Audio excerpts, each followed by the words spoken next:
Hello, I'm Russell Brand, host of the Trews. Trews is the news. If the news was true, this is the Trews.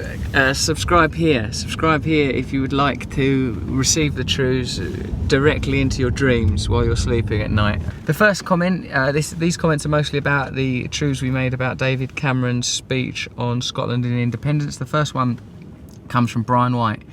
I hope Scotland becomes a country. It would be a wonderful thing. It's already a country, mate. They already have a better education system, far more notable scientists per head of population, and a higher per capita income than England. Most people don't know that, he's put in brackets, but you do, Brian. You're well ahead of the curve of knowing stuff. Scottish independence will expose some of the many flaws of English economics. English economics is based exclusively on banking. Bankers seem to like to live in London. I like the way you emphasise things, Brian. It will be so nice to see England get back to reality. A thriving, independent Scotland would help them become real again, and maybe integrated economics would become normal and the average bloke could have a decent wage again with some spending money in his pocket. That's pure sense from you, Brian White. This is the kind of folk wisdom that we need to incorporate into our society, but can't because of the elitist systems that dominate and govern us. Brian, I cyber kiss you. The next one is Man of Knowledge 1000. If Scotland wants to go independent, then bollocks to them. Well done, Man of Knowledge 2000. This has hurt you, isn't it? What? Scotland going independent? I fucking love shortbread. You'll still be able to get everything. Let them get on with it. I don't see why we're offering them more powers. They already get more spent on them than us. Greedy bastard jocks. Man of Knowledge 1000, why are you so angry about this? He's very much going at it from the Noel Gallagher perspective. Noel goes, there shouldn't be a fucking referendum on whether or not they're independent. We beat them in a war. The matter's been fucking solved. I goes, what do you mean? He goes, that's a fucking war, weren't they, or something? Like, we beat him in a war. His wife's Scottish, so it's obviously right at the hub of his emotional life. If ever your country comes under attack from Islamic terrorists or immigrants don't attack countries. Hello, I come here from Hungary. Take that in the lamppost, you bastard! Or immigrants, don't expect any help from the British Army. How you used to, hiding in trees, slinging haggis at one another. That's a terrible military strategy. We're being attacked. To the trees, fetch the haggis. Oh, what? And we'll throw the haggis at the intruders? No, one another. I don't think that was ever their technique. See how you get on. Bye-bye, Scotland. Sayonara. That means good fucking riddance in Japanese. Man of Knowledge 1000, you've allowed your emotions to overwhelm your rationale here. I think when you reflect on this, you'll see that you've been a bit silly and it doesn't affect you in any way, and patriotism's not serving you. Let go of it. SRS Power 610. No, Russell, this is about people's actual lives. It's all very well for you to sit there pontificating from your London penthouse. People may lose their homes and struggle to feed their children. They will face austerity like they've never seen before, and you sit there flippantly going on about emotions. Fuck you! I know, I think I acknowledge that it is about people's lives, but I'm saying that the discourse of contemporary politics, particularly from a media perspective, is conductive emotively. I know that people's lives are people's lives. So like you seem to be arguing that my position is that people don't have lives. That ain't my position. I can see a person here. Have you a life, Nicola? Yeah. Right, that's all that I've confirmed it. Ella May. It's not a divorce, because David Cameron referred to it as divorce, didn't it? It's not a divorce, it's freedom from a big brother who's been shafting Scotland up the arse. Oh, what a terrible big brother. Yeah, if they're going to use analogies about divorce, you can use one about bumming. I'm surprised that David Cameron didn't have bumming analogies close to hand, seeing how he went to Eton. E. Phillips 1. Russell, can you try and say purple burglar alarm on video in your finest Scottish accent? Thanks, mate. Purple burglar alarm. Purple burglar alarm. Josh Igo. That's a good name.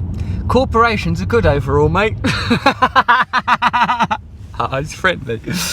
They make things that people want, like your laptop, your clothes, and your hair products. Without them, we would have higher prices and inferior products. The good thing about capitalism, which you seem to gloss over, is that we can vote every day with our money. If a company does something we don't like, we don't have to buy their products, we can vote with our money and spend it. So what about people who ain't got no money, Josh, you silly sod?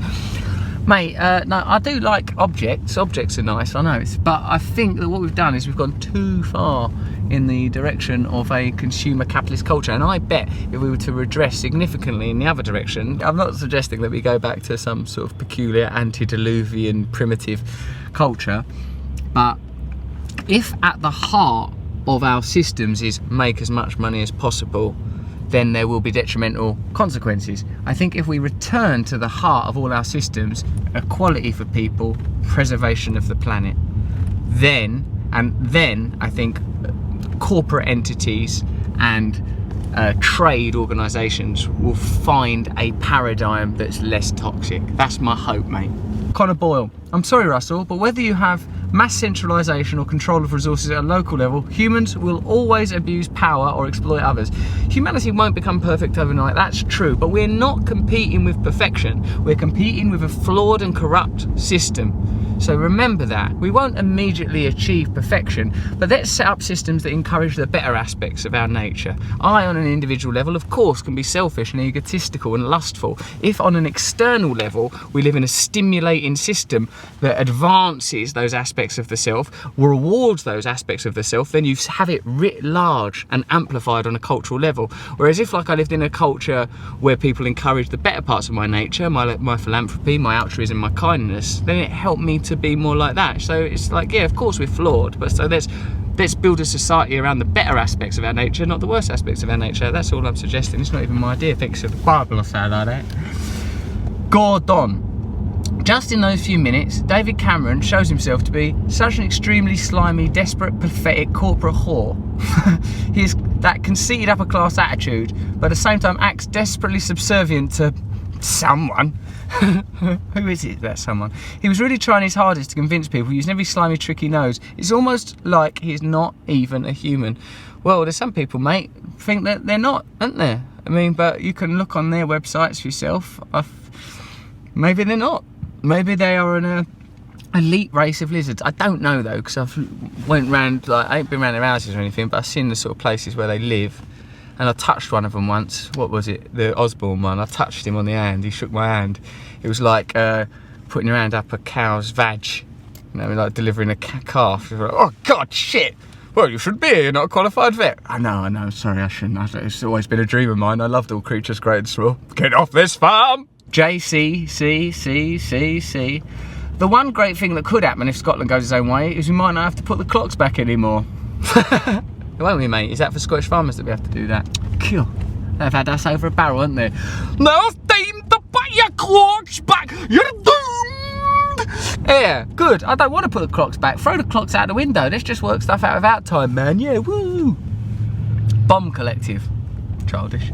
Hey, Scotland. Wales here. Can we come too? Don't leave us alone with the noisy neighbours. Yeah, devolve everything right down. Devolve it down to just individual streets. And then we'll have sort of centralised municipal authorities like hospitals, maybe. I don't know how it's going to work. I'm trying to design a new society. As you can see, it's a lot of pressure. Devolve everything right down so everyone's directly involved in their own democracy. You've seen the enthusiasm in Scotland. Have everyone involved. Oh, all right, what have you got to? Oh, I'm in charge of this street. It'd be lovely. It'd be nice. Tracy YouTube. A small country like Scotland will be easy takings for any rebel coup. Have you been to Scotland? There are a few motorways and a few towns there are spread apart. Mate, I have been to Scotland and it's almost indistinguishable from England. It's not like, that's like that bit out of Garth Marenghi, like where he goes that he got trapped in Scotland for a night. Oh, can you put a link up to it? Have a look at this. It's a funny thing about Scotland. Matt Berry and Matt Holness in Garth Marenghi. Have you ever been to Scotland, Dag? Once. What was it like? I remember it much as one recalls a dream, or a nightmare. I was on a budget flight to Norway when a storm hit and forced us to ditch in Glasgow Prestwick. I was stranded, and it's so hilly up there you can't get any signal on your car phone. It looked bad. It looked like I was going to have to spend the night in Glasgow. Jesus Christ. The cabin crew suggested we all go out and club it. I had no option. There was that or one of their B&Bs. I figured it'd be safer on the streets. For the first time ever, I saw the Scotch in their natural habitat, and it weren't pretty. I'd seen them huddling in stations before being loud, but this time I was surrounded. Everywhere I went, it felt like they were watching me. Fish-white flesh puckered by the Highland breeze, tight eyes peering out for fresh meat, screechy, booze-soaked voices, hollering out for a taxi to take them halfway up the road to the next all-night watering hole. A shatter of glass, a round of applause, A 16-year-old mother of three vomiting in an open sewer. Bairns looking on, chewing on potato cakes. I ain't never going back. Not never. My aunt lives in Scotland. She says it's quite nice. Funny, wasn't it? Gratox Ninja. I hate all this talk of independent Scotland not being able to defend themselves. I mean, even if they can't, we're not going to let another country attack them and do nothing out of spite, are we?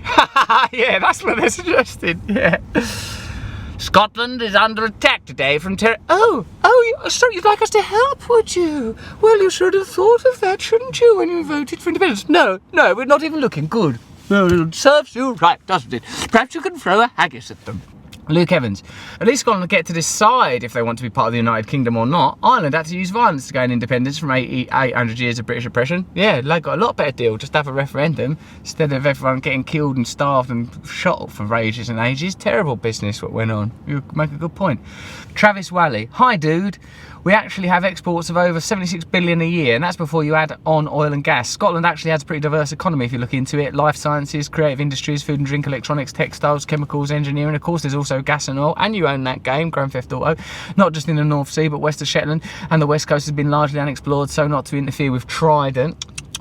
The Clearfield opening next year is thought to have 8 billion barrels in it, so the oil is far from gone. In fact, I think one of the reasons the UK government is so desperate to keep Scotland in the Union is precisely that. Oh, that makes sense, mate, because whatever it is, I don't know quite what it is, what they're so worked up about, but it's definitely money at the end of it. It's definitely money in some form. That's all they care about. Money, money, money, money, power, money, money, money.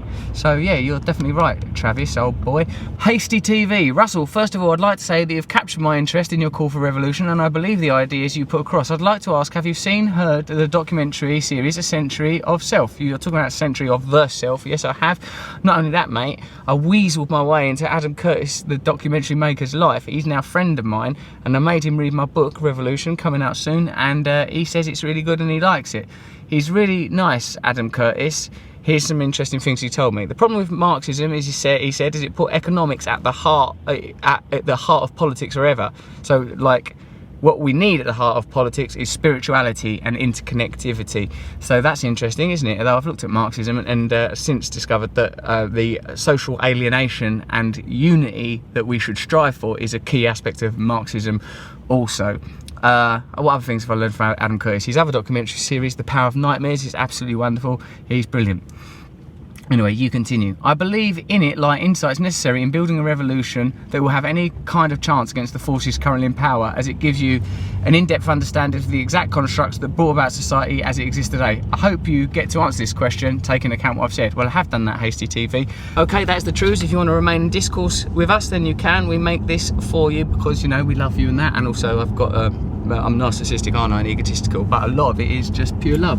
Going over Blackfriars Bridge now, the Knights Templar were said to be involved in its construction. Oh, look at the world, look at the world. I know that bloke, I've known him ages, we're really going well.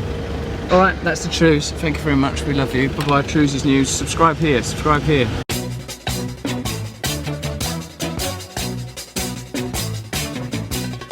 Nose is a tool that is abused to fool you and to leave you scared and confused. Trews is like the nose. If the nose was true, I want some Trews. Let's have some Trews.